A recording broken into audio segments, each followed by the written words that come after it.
wá ṣe ìyanu ni. Ọkọ sọ pé ẹ dìde mà sí ẹ dìde bóyá ti Ọlọ́run ṣe ẹ wò actually àwa gan àti fífẹ́ ránṣẹ́ sí yín pé àti fẹ́ máa lọ. Ẹ lè lọ bẹ́yẹn mú láti ṣe oúnjẹ àárọ̀ fún yín kẹ́ jẹun. Ó ti o àgbọ̀dọ̀ eléyìí gan ti tó jẹ fún wa tó dúró yìí. Ẹ bó ilẹ̀ ò tí ì mọ́. Ilẹ̀ ti mọ́ ilẹ̀ ti mọ́. Ó dà ẹ ní sùn rẹ̀ dúró ẹ jẹ́ kí n lọ at least mú nǹkan wá fi ti tẹ̀ fi appreciate yín. Àgbà ọlọ́run ṣe ń ṣe nǹkan ẹ nìyẹn.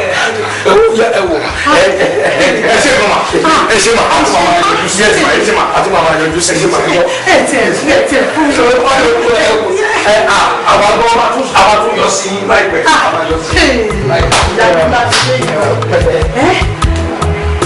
Ẹ ṣé o ẹ ṣé àdúpẹ́ o dúpẹ́ lọ́wọ́ yín o Ọlọ́run á sọ yín mẹ́sàn-án rẹ̀ ẹ ṣé. ẹ wò ẹ̀yin guys ọlọ́run ti fọlọ́ wa àfi tabakọ̀ tó fẹ́ máa dára wa láàmú lásán ni. Irú ọ̀nà wo nìyẹn? O tún béèrè ṣé ìwọ ò ríru mírèkù tí ọlọ́run gbọ́ fàtà ìṣe lára ọmọ nílé yẹn. Kí ló kù nígbà tí irú nǹkan yẹn bá ti ṣẹlẹ̀ káwa náà ya lo ọpọlọ ká fi kéèrò jọ ló dẹ́kun ká lo to our own advantage.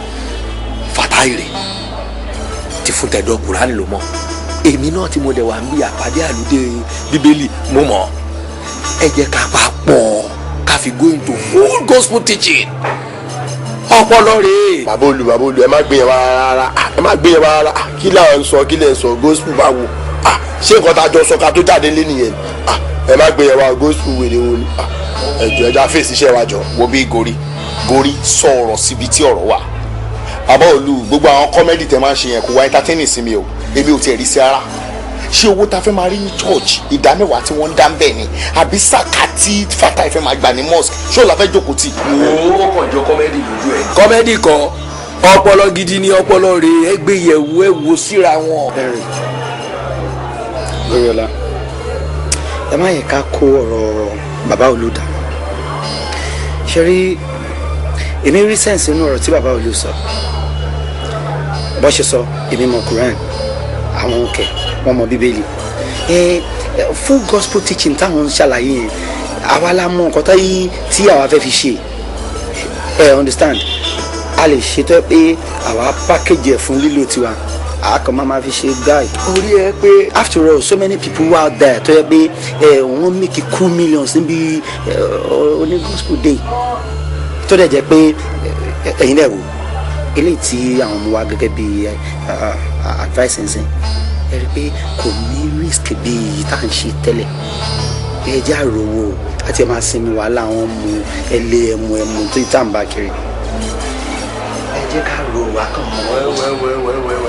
ẹni kò ṣe rí all well and good ohun tí mi ṣàkóso máa sọ ni kò ṣe rí any form anyhow tá a bá máa fi rówó lè mi fara sí kò bá jẹ́ pé tọrọ gospel yìí náà tó yẹ pé ìdá mẹ́wàá àti ìsàká yẹn àwa la máa ná owó yẹn fúnra wa mo fara sí kò bá jẹ́ owó ìdí èṣù mo fara sí ẹ bá ní ká lọ ṣògùn owó mo fara sí kẹ́ni ká lọ rọ́ọ̀bù báǹkì mo fara sí kásá ti rówó tèmi o. ẹ wò mo mọ nǹkan tó ń ṣe ọkùnrin mo fẹ́ máa dá ọ̀tọ̀ àbí gospel teaching. Refined gospel teaching ni.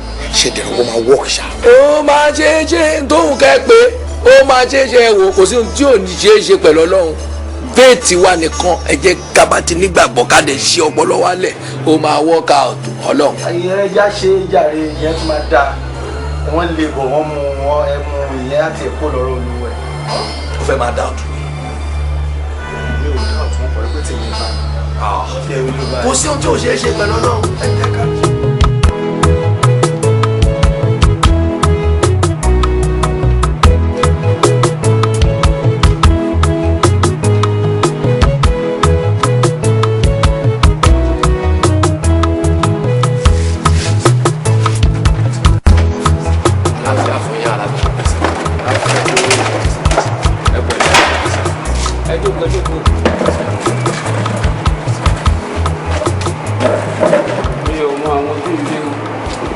bẹ́ẹ̀ni sá. ẹ rí ojú wa rí lóòótọ́ ẹ ṣẹ̀ṣẹ̀ ń rí wa ni ṣùgbọ́n kò sí àjèjì nílé Ọlọ́run nínú Kristi ìkan náà ni wá.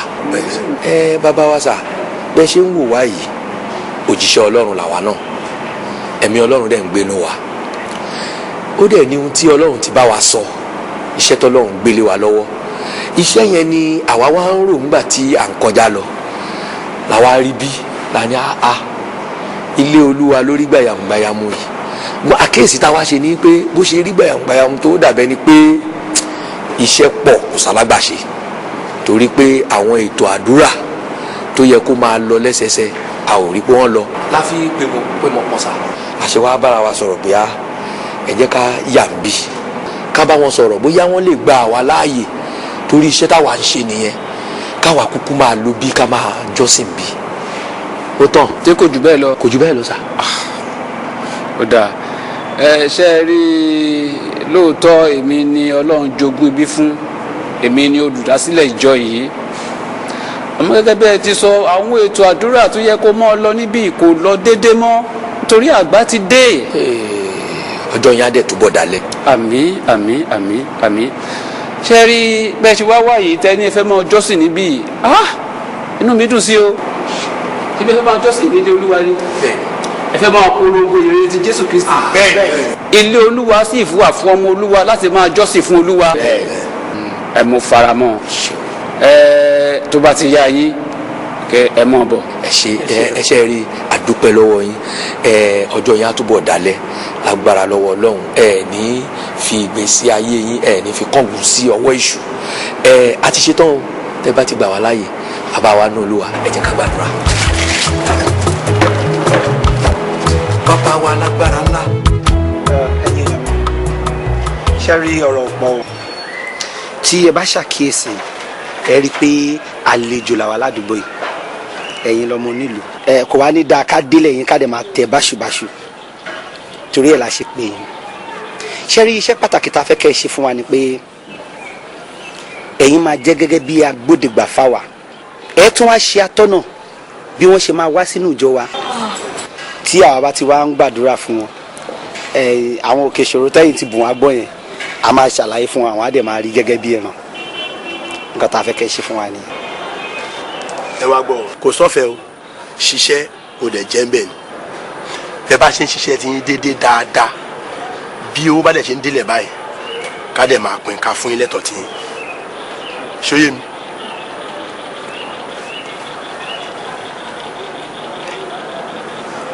arábìnrin kí lorúkọ ẹ.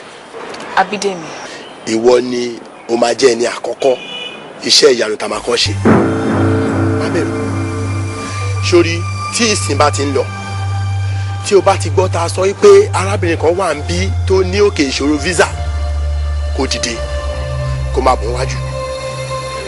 má bẹ̀rù o kó dẹ̀ má wẹ̀yìn wọ́n ṣáà má bọ̀ tó bá ti wá ń bọ̀ ìwọ fìyókù lẹ̀ fáwa. ọ̀rọ̀ mi yẹ. Bídèmí ṣe ẹ̀rù ń báyìí Rárá. nǹkan tá a fẹ́ kó ṣe fún wa gan-an ti ṣàlàyé fún ẹ ṣe rí gbogbo yín ìdánilẹ́kọ̀ọ́ àkọ́kọ́ la kọ́ ń ṣe fún yín bí ètò ìbá tún ṣe ń lọ a máa jẹ́ kẹ́ ẹ mọ àwọn nǹkan tá a fẹ́ kẹ́ ẹ ṣe fún wa bóyá tá a bá náwó báyìí iye èèyàn tá a fẹ́ kó ṣubú àbáwọn tá a máa fatẹ́gùn sí inú yín. bí arọ ṣe máa dìde bí ẹni tójú ẹ ti fọ́ bó ṣe máa ríran a máa yé yín tó bá yá. ó dì mú lẹ́wọ̀. ó dáwọ́.